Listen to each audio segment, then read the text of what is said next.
kembali lagi.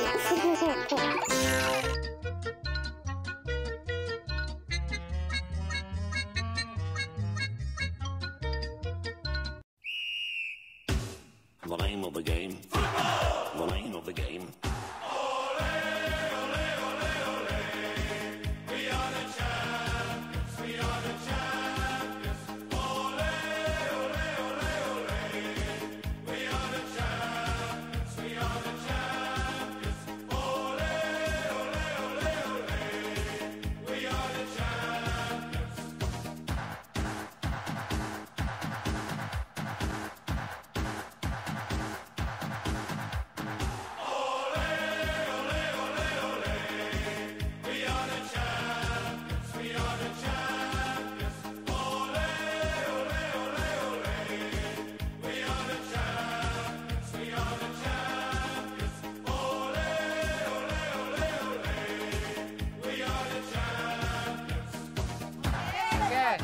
Mana yang tadi yang kena pumping 5 kali tadi? Okey.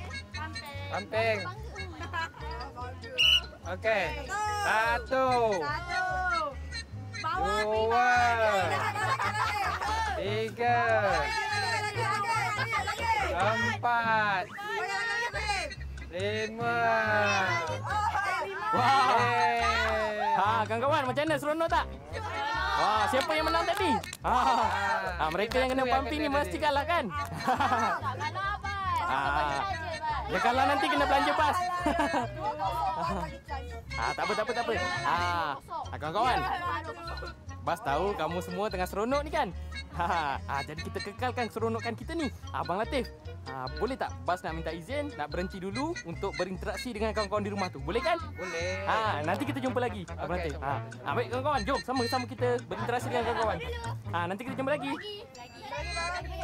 Okey. Bye-bye.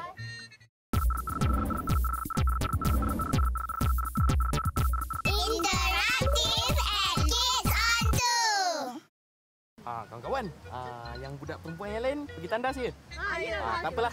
Kita tunggu dulu, kita teruskan dululah. Nanti pandai-pandailah mereka masuk ya. Jadi sekarang kita mulakan.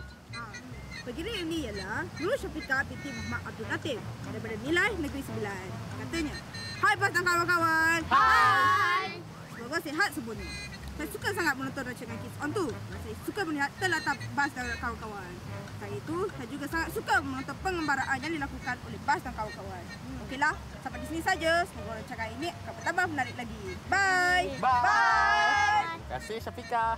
Macam itulah Bas harap Syafiqah dan kawan-kawan di rumah yang lain tu gunakanlah sebaik-baiknya dengan pengembaraan Kids On tu ni. Ambil pengetahuan dan juga sambil tu berhibur dengan kartun juga. Jadi karya pula. Ini gambar bunga cool ni. Ni mesti dia perempuan ni. Tenang. Kali nak kayu. Angin kuat lu. Ni nanti koyak lah. Kan betul ni perempuan. Nama dia Nazihah binti Muhammad. Dia tinggal di Segamat Johor. Ada ucapan tak? Tak adalah. Tak apa. Apa-apa pun. Hai. Terima kasih kepada Nazihah kerana menghantarkan karya yang menarik ni. Jangan lupa hantarkan karya lagi tau, banyak-banyak. Lambat kamu, dah habis dah. Tapi tak apa, bolehlah kamu pesan kepada kawan-kawan di rumah tu. Kawan-kawan lain tu hantarkan karya kawan-kawan ke alamat yang tertera di bawah ini. Ataupun emailkan ke interaktif@kidsontu.tv. Jangan lupa ada Facebook. Kalau kawan-kawan hantarkan email ataupun hasil karya, kawan-kawan akan dapat hadiah istimewa. Sudahlah, lepas ni kita nak sambung lagi dengan Abang Latif tau. Jom, kawan-kawan semua, kita saksikan dulu rancangan seterusnya. Saksikan. Jom.